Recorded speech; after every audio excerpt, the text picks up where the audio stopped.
Hello everyone. In this video, we are going to explore the primary key and foreign key constraint together. Okay. So by using these two types of constraint, we can create a relationship between two or more than two tables. So that's why we call it as relational database management system, where multiple tables we will be having and we will create the relationship between the tables.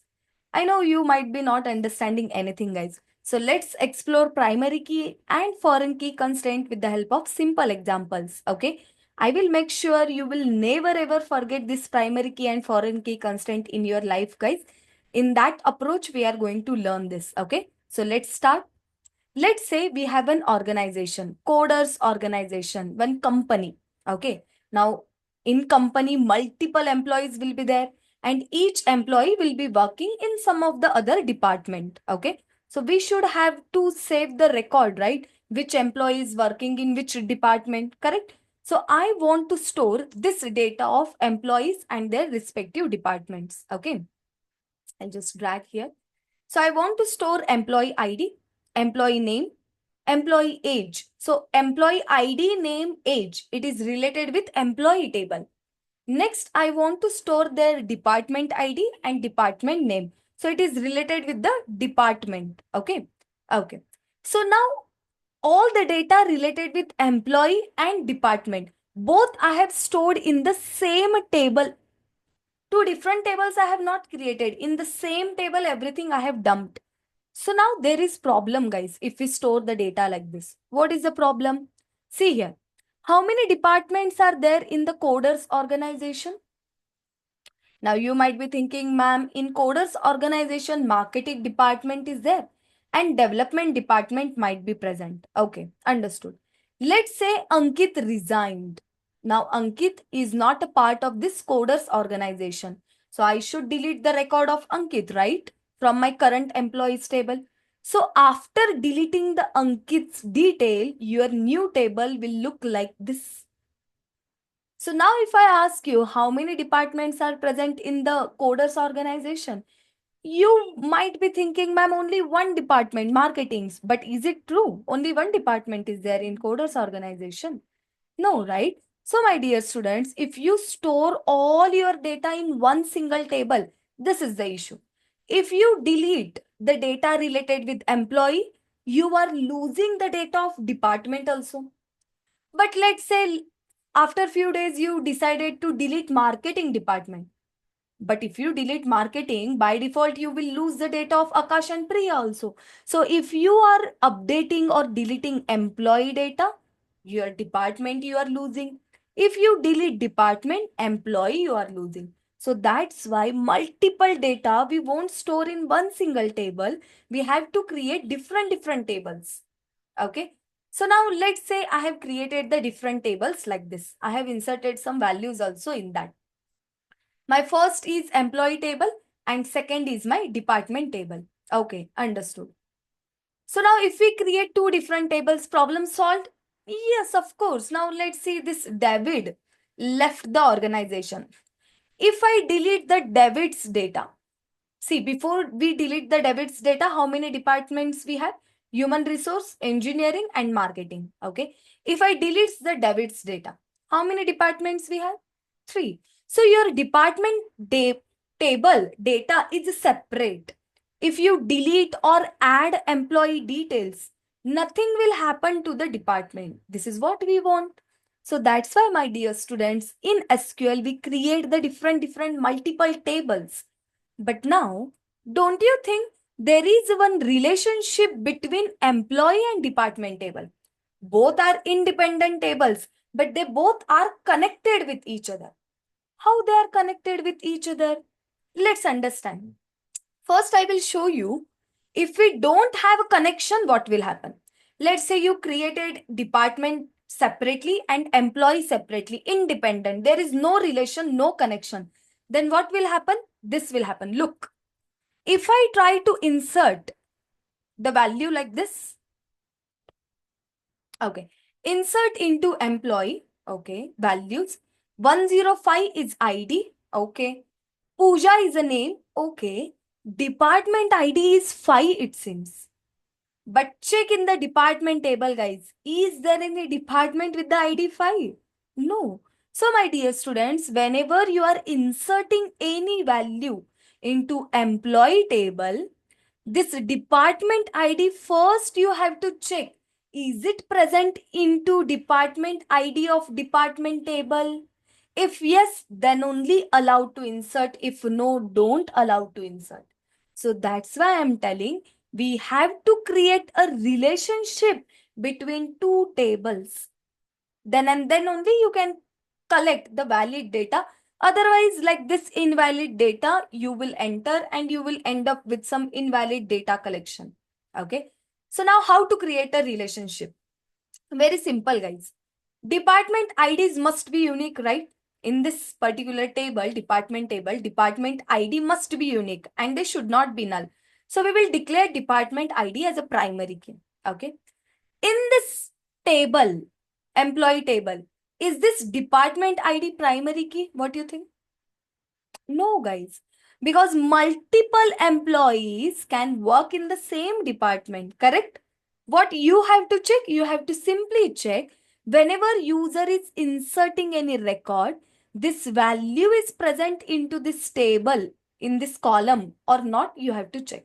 If it is present, allow to enter. If not, don't allow.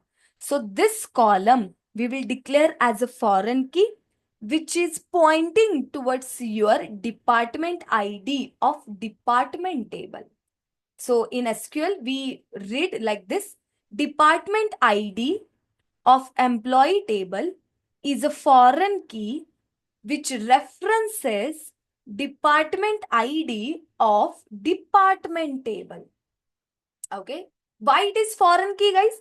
Because this column is not the actual part of this employee table. It is a foreigner. We usually use this word foreigner. Foreigner means those who are not a part of India. Correct?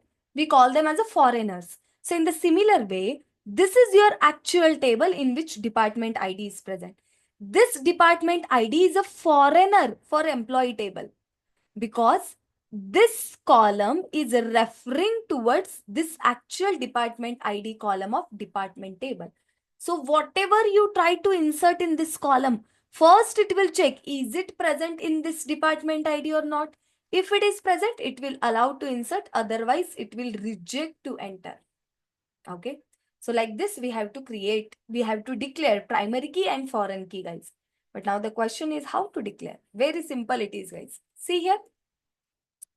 Now, if you want to create a department table, first you have to create the department table only, guys. Because as per our scenario, whenever you are inserting value into employee table, they will refer your department table. So if department table is only not there, how come this employee table works? So that's why first we have to create the department table in which our primary key is present. Okay. So this is your primary key, guys. This is your primary key. Okay. Now in this, we don't have any new thing, guys, because you know this syntax: create table, table name, department ID, primary. So not null values are not allowed. Sorry, null values are not allowed. Duplicate values not allowed.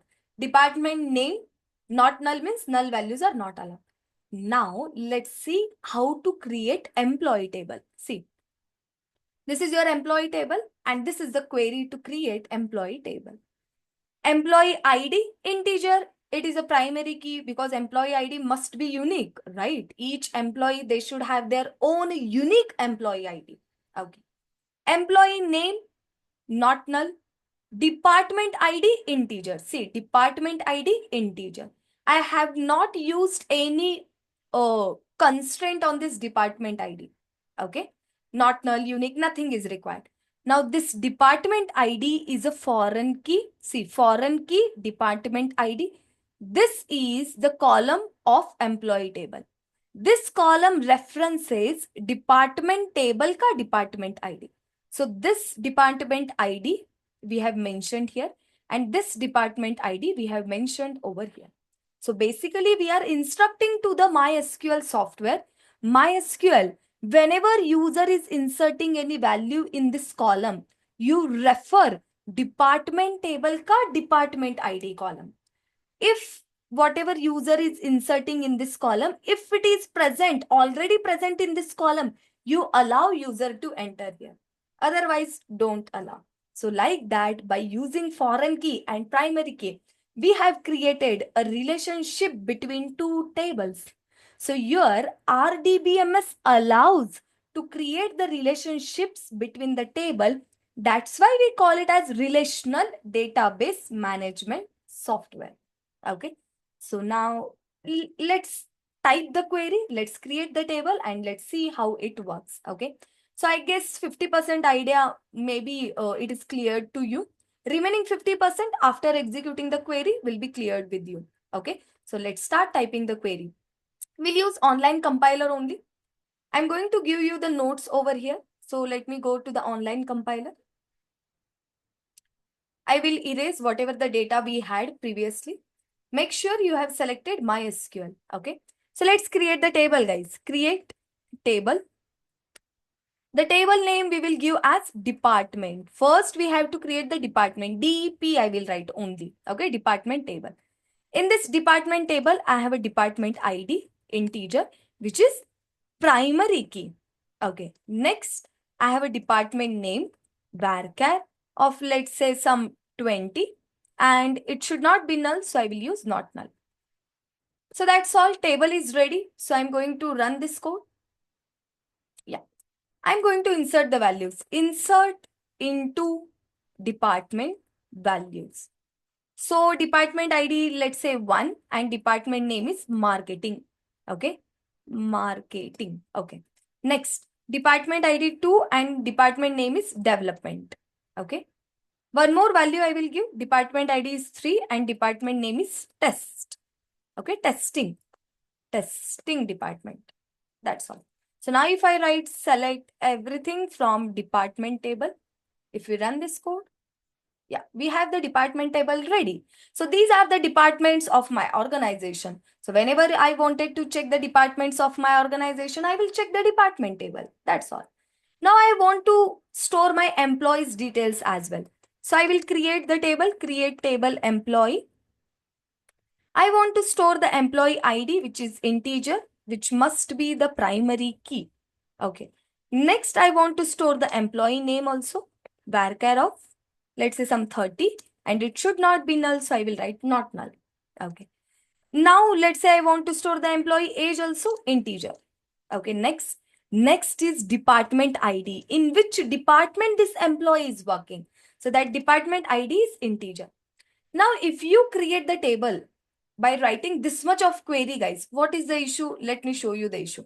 First, I will create the table. See, there is no relationship between the tables. Okay. I'm going to insert the values into employee, insert into employee values.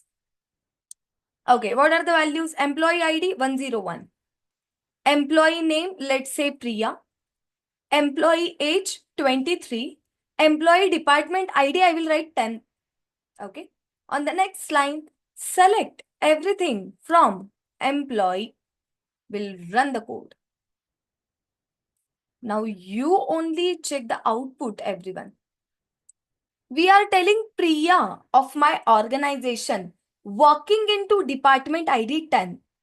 But if I check my organization's departments, do we have any department with ID 10? No. So this is invalid data in short. You store the data in two different tables, but there is no relation only. So that's why, my dear students, if we declare this department ID as a foreign key, problem solved. So we will write foreign key. Who is the foreign key? This department ID is a foreign key. This department ID of employee table is a foreign key. Where it is references? So I will just write references. Department table ka department ID. That's all. So now if I try to run the code, I got an error. Cannot add or update a child row. Foreign key constraint failed. So basically they are telling this 10 you cannot insert because this 10 I am trying to insert in department ID column. But it will first check, is it present in department ID of this table? Check. Is 10 present here? No. So it won't allow. If you insert 1, it will check. Is 1 present here? Yes. So now if I run the code, yes, we got the accurate data, guys.